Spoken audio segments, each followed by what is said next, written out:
But he was quickly returned to his rightful place on the wall by now, Quinn, and there he has remained, thankfully, ever since. Well, you've all been very patient. Will we get the man himself out right now?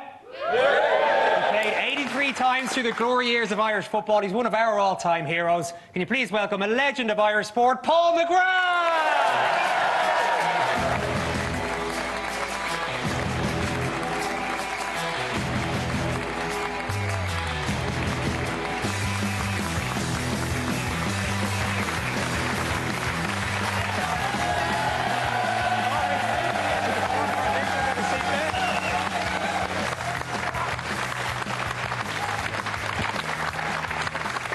Paul, great to have you. A great reaction from the audience. You might need to calm them all down first before we get cracking here. Thank you. Jack Grealish today was not included in Martin O'Neill's squad for the Ireland game, for the next couple of games. He says he's going to give him a bit more time to think about whether he wants to play for Ireland or England. I'm not sure if many people know this, but you were once offered the chance to play for England yourself? Yeah, I was, yeah. Brian Robson and Ray Wilkins just came to me and said, after a training session, I hadn't been picked for Ireland at that stage, and they just said, would you fancy playing for England? And I just said, no thank you. It was as simple as that, because I would have waited however long it took to play for Ireland. You weren't tempted at all to put on the three lines? Flattered, but not tempted, no. No. Tell us, you've always talked about, certainly in your professional career, the football pitch being the one place that you feel most safe and most in control. Was that always the case when you were a young kid? Was football always where you had an outlet? Yeah, it was where I loved to be. You know, it kind of made me equal to everyone else on a football pitch. You know, I could, lads that I didn't like, you could maybe put in an odd tackle and stuff like that, you know. But yeah, it kind of squared things up for me. So, you know, being on a football pitch was where I loved to be. More than equal, though. I mean, you were a very good player, so did that sort of give you... Well, I was cheating a little bit, but you know, yeah, I had one up on them. But no, there was some good players back when I played against those kids. So it was kind of equal, you know. Did you think at that age, I mean, you were quite serious about it. There's images from your book of you being 12, 13 years of age and pushing up, being under your bed, doing push-ups and all this kind of stuff, working on the physical side of the game at quite a young age. Is that true? Yeah, I did a lot of running, and there wasn't too many kids of 12 and 10 that wanted to do 70 laps around the pitch at that time. So, yeah, I worked out myself and did a lot of it as well. But that came back to me in later life, because for Villa I didn't train at all. So I did it all when I was young. So they let me off. So it was great. A lot of kids sort of dream of becoming a professional footballer. Did you know that you were going to become one? No, I knew that's what I wanted to be, but I didn't think that the way things would work out, that I'd become a Manchester United player, then Aston Villa player, and especially an Irish player. I didn't think that would happen, but I thought I could be a footballer, but I didn't know who with. And it was great. The teams I joined were, teams I never dreamed I'd ever have a chance of joining. So at the time, though, were there people around you who, I mean, I don't know whether the other kind of kids or teachers or coaches around who said, actually, you really do have a chance of making it? Yeah, there was one or two people that used to say that, and then I was asked, I think when I was 15, did I want to join the Irish international team, and that just faded away. So I thought, people would always say these things to me, do you want to play for Ireland under, say, 21s and stuff like that, and it would never happen. So I just kept playing soccer until eventually, while playing for St. Pat's, that Sir Matt Busby just happened to be over at one time, and it took off from there, So those early years, Paul, when you're 12, 13, was more about getting accepted, was it? Both in the orphanage you were in the school you went to, there was about a way to be accepted by the other kids? Oh yeah, to try and prove you were better. There was, I thought there was 2 and 3 and 4 better players than me that were in that school. But when it came to break time, when we played against each other and stuff like that, we would try and basically murder each other to show who was the best. But they were really good players as well. So I was surprised later on that 1 or 2 of them didn't make it as well. I think you probably proved in the long term you were the best. You had an amazing career, Paul. Don't know about that. And we've heard a lot about your Ireland career, and reminded people of some of the great nights there earlier on. But you got to the very top of club football too. I mean, PFA Player of the Year, as voted by your fellow players over in England. The guys who won this after you were people like Alan Shearer, Eric Cantona. We're talking about that level of player. I know you were always quite humble about your career, but was it quite an ego boost to be seen by the other players as the best in that season? Oh, it was, yeah, of course. I think that's the trophy that every footballer wants to win, because it's voted for by the other players. So to win it that year, it was phenomenal for me. It was just unbelievable. It's the best trophy I have at home at the moment. Basically, that's what it is. Do you remember going to the awards that night? It was in '93, but I think you might have known on the way that you knew that you had won this award on the way. No, I was at Gordon Taylor. I said it'd be a lovely way, because I was going to quit football through Manchester United in '89, I think it was, but I wanted to play on, so I played on. So Gordon Taylor rang me and said, "Paul, you have to come to this tonight, just to prove something to someone." So I was thinking, well, any six of us could win it or whatever. But he said, we really want you there and I had a funny feeling something special was going to happen. And I went down with Aston Villa and a few pints on the way.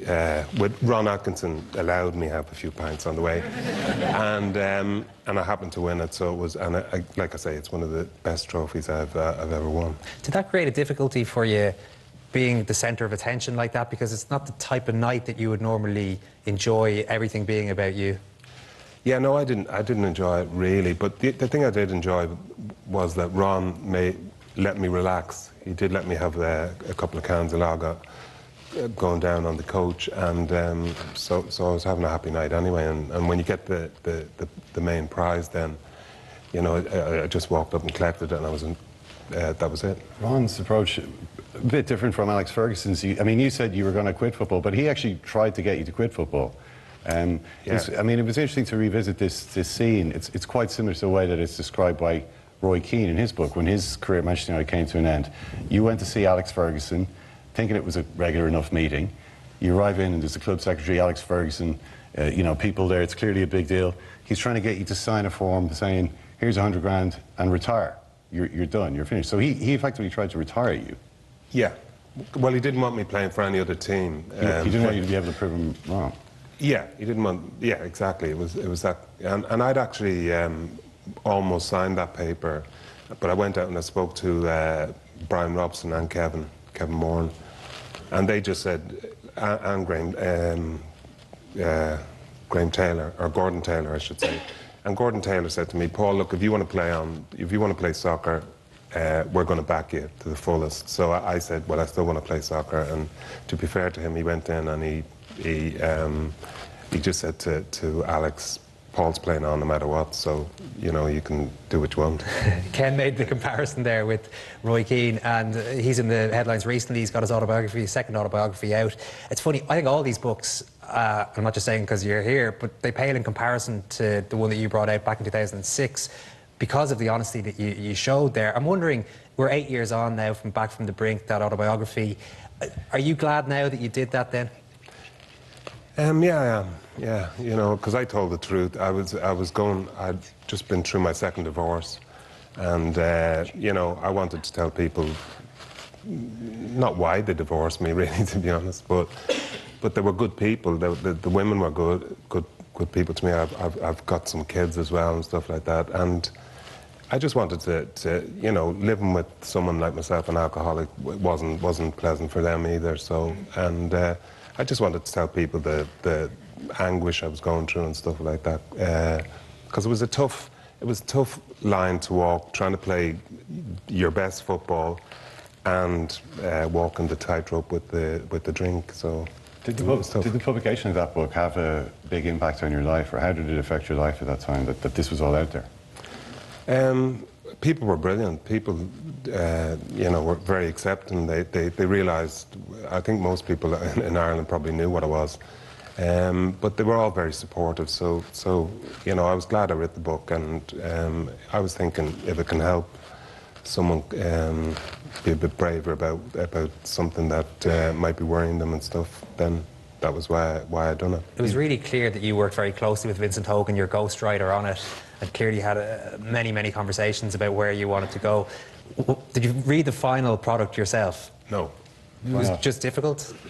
Yeah, and I told my kids not to read it as well. I don't know whether they have or not now, but I told them not to read it because there was some things in there I didn't want them to see, you know. And I didn't want to read it because I knew it was in it, you know. I'd lived that mess, so I didn't really want to have to go through it again. The last link to your era with the current team is Robbie Keane. It's certainly likely to start in Scotland in a couple of weeks' time. Can you remember playing against him? Yeah, I remember Robbie I think it was Wolves he was playing with, and I think it could have been Villa or it could have been Derby, but it's the only game I ever played against him. And I remember a 17-year-old running at me, turning me this way, turning me that way, turning me this way, and my knees were killing me. I was needing to sit down, and I just said to him, look, you know, I'm Irish, you know who I am, like, you know. And he'd disregard for me. He'd just get, the next time he came running at me again, twist, turn, twist, turn. He got man of the match, but a 17-year-old cheeky git. Because I felt like giving him a backhander at the end of it, but he was brilliant on the day, and I was delighted he was Irish. I was just thrilled he was Irish, he was playing for us, so he was, even back then, he was a phenomenal player. Your life now is quiet life. I mean, you're down in Wexford, you're kind of away from the crowds that you used to play in front of. I mean, is that how you like it now? Do you prefer to be away from all that? Yeah, no, I love it where I am. You know, it's nice and quiet, and there's walks and stuff like that. I was wild up in Dublin, like, you know what I mean, when I lived up here. My mum's still in Drimna, and you know, I come up to her each week and stuff like that, and she hits me a few slaps. I go back down to Wexford. But no, it's a much quieter life, and I'm loving it. You know, I love it.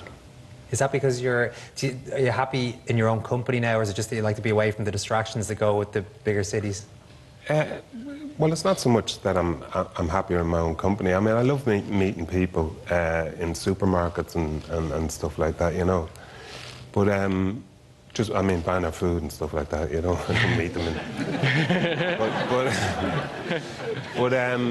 no, I love meeting people, and you know. But people think because I'm a little shy that I can't say hello to people and how are you doing and stand there and have a conversation. And I love doing that, and I love talking football as well. So that's, you know, that's something else as well. What would you describe as a good day for Paul McGrath now? Good day for Paul McGrath is, you know, going to a game somewhere and you know, watching a football match and watching Ireland win, perhaps, is always a good day. You know, I've loads of good days, So you've never lost the love of football? The connection that we talked about earlier in this chat, it's never wavered or waned? No, always love football, always will. Well, Paul, listen, we've loved having you on. Hope you've enjoyed the chat yourself. Paul McGrath, everybody! Now, I know you've been putting a bit of thought into this. I'd like to stand up if you don't mind, because we're going to have a look at the good wall. Top 10 Irish sports people of all time. You stand out here with me. It's going to be perfect. How's it looking at the moment? Well, yes, Colin Cooper was the big beneficiary from last week, moving from number 7 all the way up to number 2. Bit of the Kerry Mafia is going on there. So the top 10 that we have right now is number 10, George Best. 9, Roy Keane. 8 is Mr. McGrath. A.P. McCoy, 7. Henry Shefflin, 6. Ronan O'Gara is 5. Katie Taylor. Rory McIlroy is at 3. Colin Cooper, as I said. And still number 1 is Brian O'Driscoll. Been interested in this one all week, Paul. Who are you bringing in?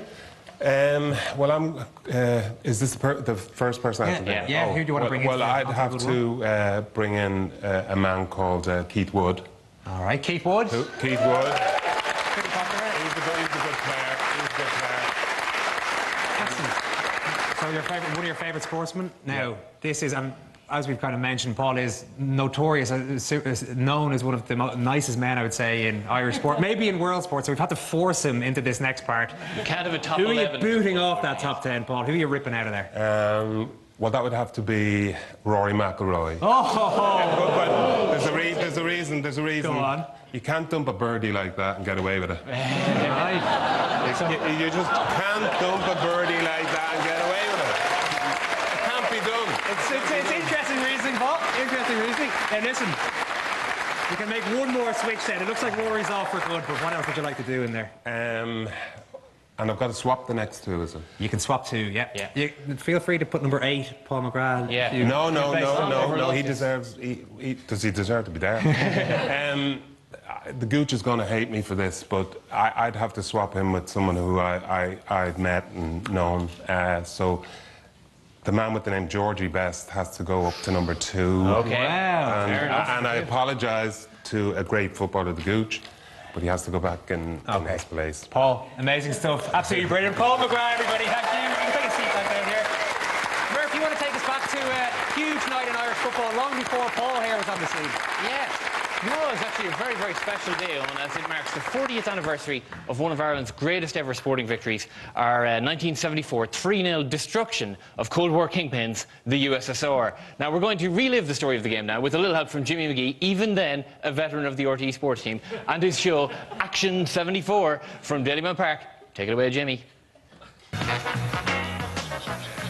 Action 74 tonight concentrates on soccer, the European Championship game between the Republic of Ireland and the Soviet Union. Official capacity 30,000, looks more like 130,000. Spearheading the Irish attack that day was Don Givens. Captain and manager is Johnny Giles. In midfield, supremely haired debutant Liam Brady, and evening up the hair average, Terry Mancini. But the overexcited Irish crowd were the real stars that day. Check out the dozen or so lads clinging to the pylon just a few minutes in, and there's 20 more lads on the players' ad there. Personal safety not a very high priority, obviously. After 22 minutes, we strike first against the godless Soviet horde as Joe Kinnear lofts the ball towards the penalty area and the onrushing forehead of Don Givens. Cue delirium at a moment so powerful it seems to raise a stricken gentleman to his feet in the wheelchair section, like Eddie Murphy's character in Trading Places. 8 minutes later, and the crowd have now decided to make themselves comfortable on the actual pitch. I mean, that's fine, it's only a Euro qualifier. Ireland attack once more with the long throw, and the scourge of Brezhnev's boys is at it again. Don Givens strikes for number 2. With the shock of the goal, he develops instant rigor mortis of the arms, unable to lower them from the one position, such as the magnitude of the achievement. Thankfully, it does eventually wear off, not for a while though, as we can see. But back to the crowd, and by now word has started to spread around Dublin that Ireland are on the verge of doing something very special, and fans continue to arrive at Dalymount. Keep an eye on the roof of the shed end stand. At 0-0, it looks like this. And at 2-0, it looks like this. So Jimmy's relaxed about this whole second tier of daredevil supporters. Unsafe, but the view is good. It sure is, it sure is. It's PC gone mad, if you ask me, Jimmy. As Ireland press for a third lead on, the crowd are now strolling around the stand and nobody seems to care. Giles lofts another ball towards the head of Givens, and the hat-trick is complete, as is his trio of super cool celebrations. Lads on the roof are happy out, but when the final whistle blows, those same fans want a piece of their heroes. Don Givens, however, has other ideas. Watch as he saves his fastest sprint of the match to evade those annoying fans. Unfortunately, debutant Liam Brady still has a lot to learn and nearly gets his head rubbed off. And so the day ends with the Irish supporters occupying the field of victory. Miraculously, there were no deaths at Dalymount that day, although as the final credits rolled, this flamboyantly dressed, attention-seeking supporter came close.